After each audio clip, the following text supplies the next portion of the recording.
Okay, Assalamualaikum. Hi everyone. Alhamdulillah, we meet again in our class today. Refreshing what we have done last time. This is mean of Quran. One of your tasks that you need to search for an ayah and related with all the 4 themes that been listed down here, which is storytelling, asking question, metaphor or similes, empirical, observation. Setiap satu tema ni dalam Quran menunjukkan ada pengajaran yang Allah Ta'ala bentangkan kepada kita dengan cara penceritaan, pertanyaan, perumpamaan dan kajian. Alright. So I hope by now you already get some idea and did the searching and try to do the video presentation. How to do it? Macam mana nak buat? Just read the ayat, baca saja ayat yang berkaitan dengan penceritaan tu dan tafsir dia. Sama juga persoalan, baca dan tafsir dia. Perumpamaan, baca dan tafsir dia. Kajian pun sama, baca dan tafsir dia. Itu sahaja. That's it. Record it and send it. Alright. On the next task, which is learning methods, we are having a lot of style when we are teaching in the class. Learning method bermaksud cara kita belajar. Pengajaran dalam kelas kepada kanak-kanak ada berbentuk penceritaan. Yes, walaupun penceritaan telah dinyatakan dalam Quran tadi, tapi ini bentuk cerita yang berbeza. Cerita, mungkin cerita rakyat, cerita tentang kisah pengajaran. Okay. Examples, ada juga pengajaran dari sudut contoh. Contoh maksudnya macam mana? Kita tunjukkan dan mereka ikut. That's how is it.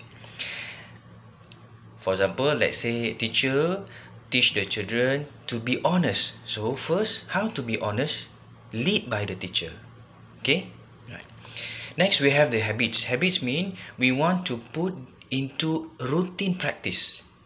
Habit bermaksud sesuatu perkara yang kita nak lakukan dalam sudut harian. Contoh macam beri salam, kan? Nak makan basuh tangan, mesti ada baca doa. Okay, that is habit. Sesuatu yang kita tanamkan dalam diri kanak-kanak tadi untuk perlakuan harian. Advice, kadang-kadang kita perlukan dengan cara bernasihat. And we give certain words, we talk to them. We might have some counselling session kalau perlu. Kita berbincang, kan? Jadi kita memberi kata-kata semangat, advice. And last one, we are using hadis. Selain pada Quran, kita juga boleh menggunakan pengajaran dengan menggunakan hadis. Hadis mean the words of Rasulullah sallallahu alaihi wasallam. So here come your next task, which is to do this. Mock teaching. Present in Quran dah settle, sekarang mock teaching. So mock teaching menggunakan hadis. Macam mana nak mock teaching menggunakan hadis? During the 2 class before, I asked you to find any hadis. Apa saja hadis tadi. So cara dia, bila kita nak sampaikan, recordkan, kita baca hadis tu, translate hadis tu, kita explain hadis tu, kita bagi contoh pasal hadis tu, kita boleh bagi extra info berkaitan dengan tajuk hadis tu, dan mungkin juga ada isu-isu semasa yang berkaitan dengan hadis tu. For example, let me show you how mock teaching briefly lah. Okay. Innamal a'malu binniyat. For example, I'm choosing this hadis, so I read the hadis. What is the hadis? Innamal a'malu binniyat. Maksudnya apa? Saya translate kan. Sesungguhnya setiap perbuatan itu bermula dengan niat. So, habis dah. Okay. Explain pula. How to explain? Okay, niat ni macam mana? From your understanding, what would you explain to others? Elaborate from your own perspective. Bermaksud, sesuatu perkara, perbuatan, kalau ia dilakukan, tentu sekali ia bermula dengan niat. Walaupun mungkin ada beberapa perkara yang boleh kita ketepikan, tapi seluruh perkara, kebiasaannya mesti bermula dengan niat. Nampak tak saya explain? So, contoh you belajar. Niat belajar, kan? Ataupun takkan pula tiba-tiba belajar. You need and you normally have the intention first, then you go there doing the action. And katalah nak mandi ke nak makan, semua tadi bermula dengan niat. Okay. Example, kita pun bagi contoh. Contoh apa yang biasanya penting sangat pada kita tentang tajuk niat ni. Okay, I'm going to do a good things. I want to do a good thing. I'm intentionally put into my heart that I'm the best person to do these things. Kita nak buat satu perkara baik, kita nak datangkan niat tadi. Dan kita mungkin berniat dalam hati kita, macam saya ni selalu, nak buat perkara yang baik hari ni. Ini contoh-contoh kalau boleh berkaitan dengan pengalaman kita. Kan? So hari ni bangun pagi, okay, nak buat baik hari ni. Pada semua orang nak buat baik. So kita dah mulakan dengan niat yang baik tadi. Walaupun mungkin juga ada kadang-kadang kita bangun, alamak hari ni kita nak enjoy lah. Contoh kita dah mula letakkan niat yang buruk, for example. So this is about any action is starting with intention. Extra info, okay. Let's say kita pun datangkan maklumat yang berkaitan dengan niat. Contoh. Bila kita berniat, dapat pahala yang baik. Bila kita lakukan, dapat lagi pahala.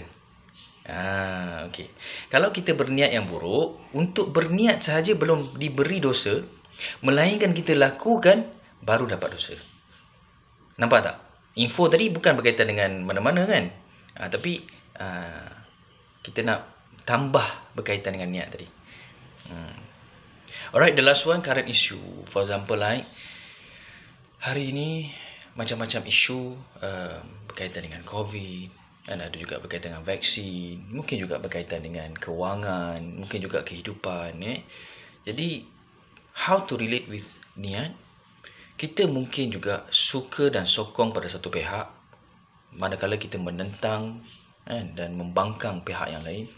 Tapi apa yang perlu kita niatkan ialah apa sahaja, semuanya kembali kepada perbuatan kita terhadap sesuatu perkara tadi. Contoh, andai kata yang membangkang, kita bangkang tadi tu melakukan perkara yang baik, maka kita kena sokong. Okay? Andai pula kata kalau orang yang kita sokong tadi melakukan perkara salah, kita kena bangkang.